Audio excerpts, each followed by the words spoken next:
ಬಾಲಕಿ ಜೊತೆಗೆ ಅನುಚಿತವಾಗಿ ವರ್ತಿಸಿ ಪೋಕ್ಸೋ ಕೇಸ್ ಸುಳಿಗೆ ಸಿಲುಕಿರುವ ಯಾದಗಿರಿಯ ಮಲ್ಲಿಕಾರ್ಜುನ ಮುತ್ಯ ಪೊಲೀಸರ ಎದುರು ಹಾಜರಾಗಿ ವಿಚಾರಣೆ ಎದುರಿಸಿದ್ದಾರೆ. ಪೊಲೀಸ್ ವಿಚಾರಣೆ ನಂತರ ಮಾಧ್ಯಮದವರೊಂದಿಗೆ ಮಾತನಾಡಿದ ಮಲ್ಲಿಕಾರ್ಜುನ ಮುತ್ಯ, ಕೇಸ್ ದಾಖಲಾದಾಗ ಊರಲ್ಲೇ ಇರಲಿಲ್ಲ, ಜಾತ್ರೆ ಕೆಲಸ ನಿಮಿತ್ತ ಹೊರಗಡೆ ಹೋಗಿದ್ದೆ. ಗೋಗಿ ಪೊಲೀಸರು ನೋಟಿಸ್ ಕೊಟ್ಟಿದ್ರು.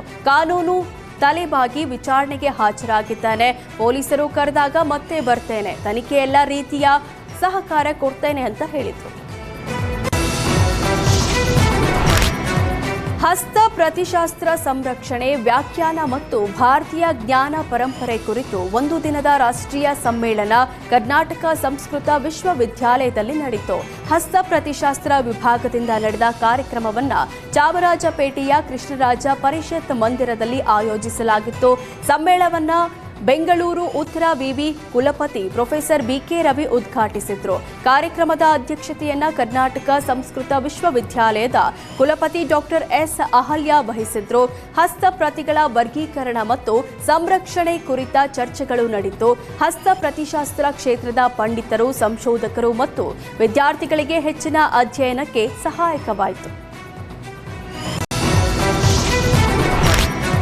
ಬಾಲಕಿ ಜೊತೆಗೆ ಅನುಚಿತವಾಗಿ ವರ್ತಿಸಿ ಪೋಕ್ಸೋ ಕೇಸ್ ಸುಳಿಗೆ ಸಿಲುಕಿರುವ ಯಾದಗಿರಿಯ ಮಲ್ಲಿಕಾರ್ಜುನ ಮುತ್ಯ ಪೊಲೀಸರ ಎದುರು ಹಾಜರಾಗಿ ವಿಚಾರಣೆ ಎದುರಿಸಿದ್ದಾರೆ. ಪೊಲೀಸ್ ವಿಚಾರಣೆ ನಂತರ ಮಾಧ್ಯಮದವರೊಂದಿಗೆ ಮಾತನಾಡಿದ ಮಲ್ಲಿಕಾರ್ಜುನ ಮುತ್ಯ, ಕೇಸ್ ದಾಖಲಾದಾಗ ಊರಲ್ಲೇ ಇರಲಿಲ್ಲ, ಜಾತ್ರೆ ಕೆಲಸ ನಿಮಿತ್ತ ಹೊರಗಡೆ ಹೋಗಿದ್ದೆ. ಗೋಗಿ ಪೊಲೀಸರು ನೋಟಿಸ್ ಕೊಟ್ಟಿದ್ರು. ಕಾನೂನು ತಲೆಬಾಗಿ ವಿಚಾರಣೆಗೆ ಹಾಜರಾಗಿದ್ದಾನೆ. ಪೊಲೀಸರು ಕರೆದಾಗ ಮತ್ತೆ ಬರ್ತೇನೆ, ತನಿಖೆ ಎಲ್ಲ ರೀತಿಯ ಸಹಕಾರ ಕೊಡ್ತೇನೆ ಅಂತ ಹೇಳಿದ್ರು. ಹಸ್ತ ಪ್ರತಿಶಾಸ್ತ್ರ ಸಂರಕ್ಷಣೆ, ವ್ಯಾಖ್ಯಾನ ಮತ್ತು ಭಾರತೀಯ ಜ್ಞಾನ ಪರಂಪರೆ ಕುರಿತು ಒಂದು ದಿನದ ರಾಷ್ಟ್ರೀಯ ಸಮ್ಮೇಳನ ಕರ್ನಾಟಕ ಸಂಸ್ಕೃತ ವಿಶ್ವವಿದ್ಯಾಲಯದಲ್ಲಿ ನಡೆಯಿತು.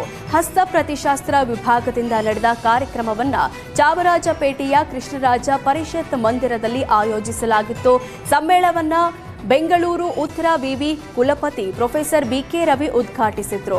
ಕಾರ್ಯಕ್ರಮದ ಅಧ್ಯಕ್ಷತೆಯನ್ನ ಕರ್ನಾಟಕ ಸಂಸ್ಕೃತ ವಿಶ್ವವಿದ್ಯಾಲಯದ ಕುಲಪತಿ ಡಾಕ್ಟರ್ ಎಸ್ ಅಹಲ್ಯ ವಹಿಸಿದ್ರು. ಹಸ್ತ ಪ್ರತಿಗಳ ವರ್ಗೀಕರಣ ಮತ್ತು ಸಂರಕ್ಷಣೆ ಕುರಿತ ಚರ್ಚೆಗಳು ನಡೆಯಿತು. ಹಸ್ತ ಪ್ರತಿಶಾಸ್ತ್ರ ಕ್ಷೇತ್ರದ ಪಂಡಿತರು, ಸಂಶೋಧಕರು ಮತ್ತು ವಿದ್ಯಾರ್ಥಿಗಳಿಗೆ ಹೆಚ್ಚಿನ ಅಧ್ಯಯನಕ್ಕೆ ಸಹಾಯಕವಾಯಿತು.